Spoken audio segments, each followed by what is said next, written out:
Bueno, hola a todos. Esta es la segunda entrega del Incognicast número 2, tras el éxito arrollador del primer episodio que publiqué ayer, que quise empezar a experimentar con este nuevo formato y la verdad es que la respuesta ha sido muy buena. Pues bueno, ya sabéis, 100 millones de descargas, patrocinadores llegando sin parar, ha sido la locura. Entonces, bueno, creo que voy a dejarlo todo y dedicarme al podcast definitivamente.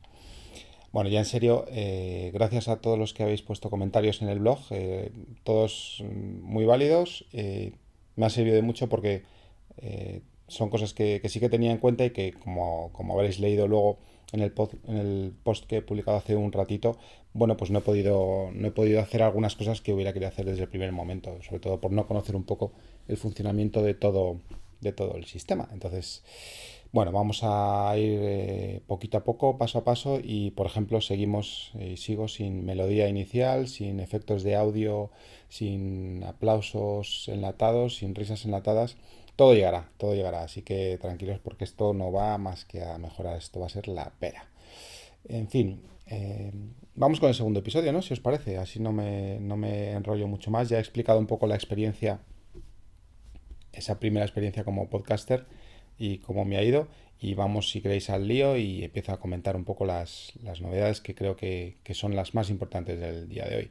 La primera, el tema gordo del día, el fallo en el diseño de los procesadores de Intel, que ha provocado, bueno, pues un sinfín de noticias en los medios tecnológicos y una cobertura que es normal que sea así porque ha sido un fallo que desde luego es muy preocupante. Todavía no sabemos el alcance, pero pinta muy mal la cosa. Probablemente no llegue a mayores porque lo que han hecho ha sido embargar la información, la gente que ha descubierto la vulnerabilidad para que los chicos malos no puedan tener acceso fácilmente a todo lo que hay que hacer para aprovecharse y explotar esa vulnerabilidad. Hemos hablado de ello en Shataka doblemente. Primero ha publicado un compañero por la mañana, Yuval, ha publicado una noticia contando de qué iba y luego yo, algo más tarde por la tarde, he analizado un poco más en profundidad el problema, a quién afecta y qué hacer para solucionarlo. Bueno, para no explayarme mucho, voy a hacer un breve resumen de lo que yo he publicado. Ahora que estoy súper enterado y que, como sabéis, soy súper experto en un montón de cosas. El problema se basa eso, en un fallo de diseño de Intel y en cómo se accede a las direcciones de memoria cuando se ejecuta el sistema operativo, cuando se ejecutan procesos. Normalmente un proceso no toca ciertas direcciones de memoria reservadas, que además en esas direcciones pues están trozos del kernel aleatoriamente colocados ahí para que los procesos no tengan acceso a ellas y no puedan hacer cosas malas, pero con esta vulnerabilidad un atacante podría explotarla, tener acceso a esos trozos de código, modificarlos de forma que a su vez se pudieran ejecutar otros procesos ya controlados por el atacante completamente. Eso da pie a un montón de posibilidades malas, chungas, y bueno, el que sepa cómo explotar esas vulnerabilidades puede tomar control de nuestra máquina y a partir de ahí hacer básicamente lo que quiera.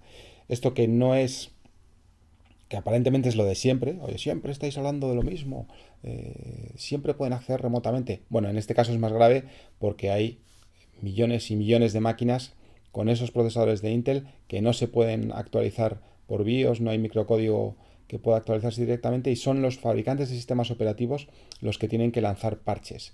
Ya ha habido algún parche en el kernel Linux, que supongo que las distintas distribuciones lo distribuirán con sus sistemas de gestión de paquetes y se supone que Microsoft y Apple están trabajando tanto en Windows como en macOS para corregir la vulnerabilidad a través de actualizaciones software. Con eso el problema estará teóricamente atajado. ¿Qué pasa? Que esas correcciones modifican la forma en la que Windows o macOS o Linux hacían las cosas. Cuando se utiliza ese sistema en el cual un proceso puede acceder a ciertas direcciones de memoria, en ciertas llamadas al sistema era muy cómodo tener ese acceso, digamos, para cuando se necesitase la llamada del sistema a la memoria restringida. Ahora no se va a poder hacer así.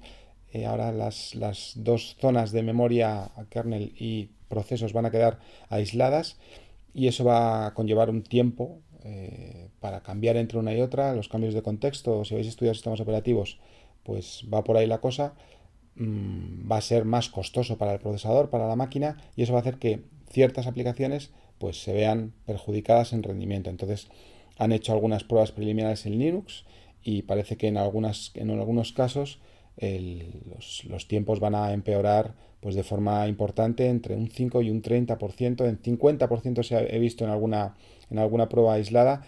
Yo espero que al final el impacto no sea tan grande.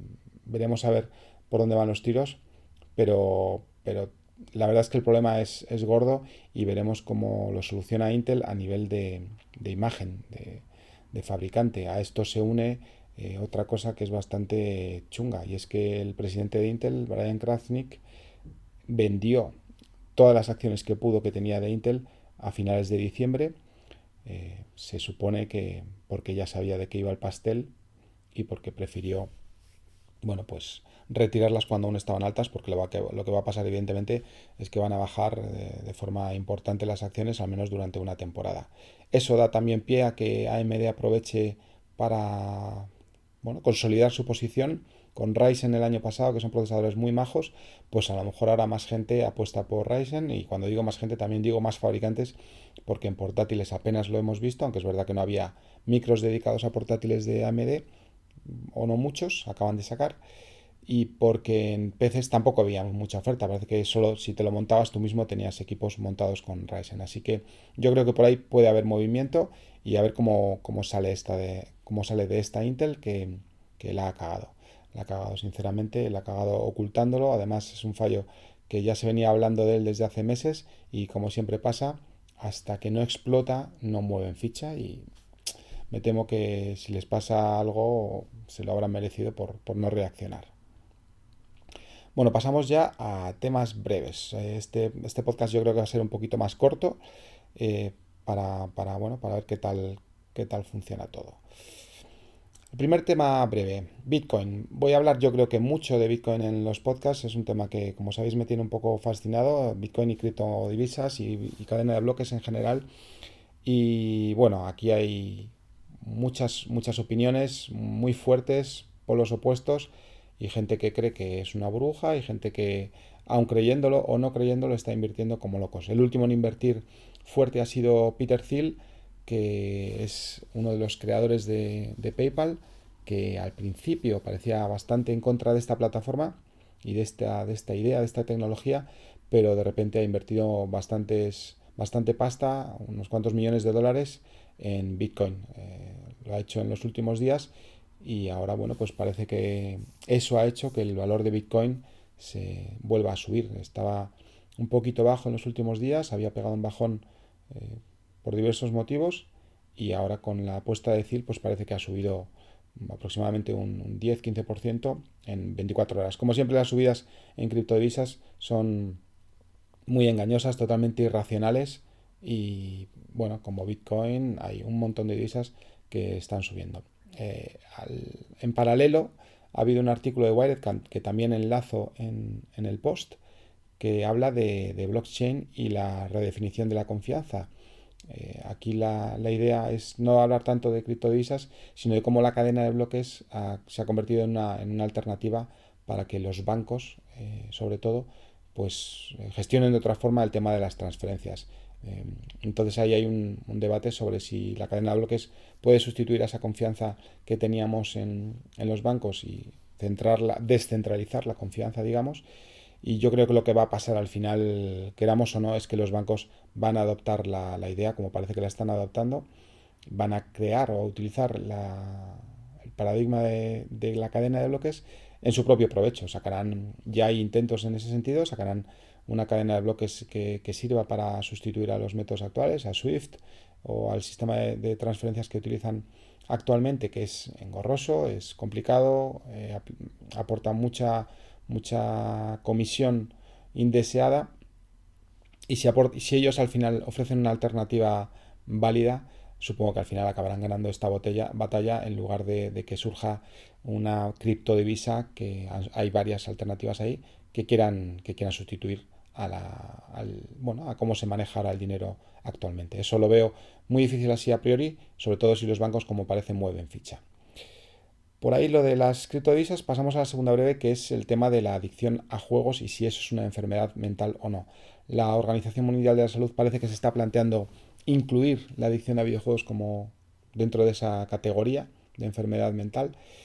Y aquí es el debate es el de siempre, si esto es una chorrez o no. Hay adicciones a todo, a la mensajería instantánea, a WhatsApp, a Instagram, y ahora pues bueno, se sacan de la manga la de los videojuegos, que siempre ha habido esa idea de que había gente que se pasaba la vida jugando a videojuegos, y es un poco, bueno, como la ludopatía, la gente se encierra en su mundo de videojuegos barra lo que sea y no sale. Bueno, yo no sé si es una enfermedad o no, está ahí y como tantas adicciones, como tantos extremos, al final es mala. Es bueno leer el debate que hacen en Gizmodo, que la verdad es que para esto son bastante, eh, bastante crudos y hacen un poco, lo enlazo en el artículo también, hacen un poco, bueno, su particular protesta contra lo de considerar la adicción a juegos como una enfermedad mental. Y básicamente dicen que eso es una basura, que es una teoría absurda y que no tiene sentido. Así que os recomiendo la lectura porque la verdad es que los argumentos que presentan pues son bastante válidos y razonables. Y la última de las breves, y con esto cerramos, es una noticia que a mí me entristece un poquito porque he sido usuario de Kinect durante mucho tiempo, muchos años, usuario desencantado, usuario que como muchos otros pues creía que eso iba a revolucionar el mundo de los videojuegos. Bueno, al final fue lo que fue y los desarrolladores de juegos no supieron sacarle el juego a un accesorio que luego parecía que iba a petarlo. Entonces, bueno, fue una penita lo que le pasó a Kinect, como lo que le pasó a la Wii, que al final, bueno, se convirtió en una plataforma para, para juguetear, pero no para jugar. Entonces es una lástima que ahora hayan anunciado que dejan de hacer el adaptador de Kinect para las Xbox One S y Xbox One X, lo cual significa que no vais a poder utilizar Kinect en vuestras nuevas consolas si no lo teníais ese adaptador. Y si lo teníais, lo que va a pasar es que, bueno, con esto lo que hacen es decirle a los desarrolladores, oye, ni os esforcéis porque no vamos a apoyar más este periférico y nos vamos a centrar en otros temas que se llaman realidad mixta, aunque en realidad debería llamarse realidad virtual. Y con esto cierro el podcast de hoy, Inconicast número 2. Ya sabéis que a partir de ahora ya empieza a haber RSS. No sé si lo he configurado del todo bien, porque he hecho que todo dependa del RSS de SoundCloud. Pero bueno, lo tenéis en iVoox, lo tenéis en Spreaker, lo tenéis en iTunes y lo tenéis también en SoundCloud. Y creo que a partir de ahí pues ya os podéis suscribir y creo que os llegará normalmente el podcast si queréis escucharlo. Así que nada, me despido espero mañana. Que seáis muy felices en esta tarde que os queda de tarde-noche y que escuchéis muchos podcasts y el primero, el mío. Venga, un abrazo a todos. Chao.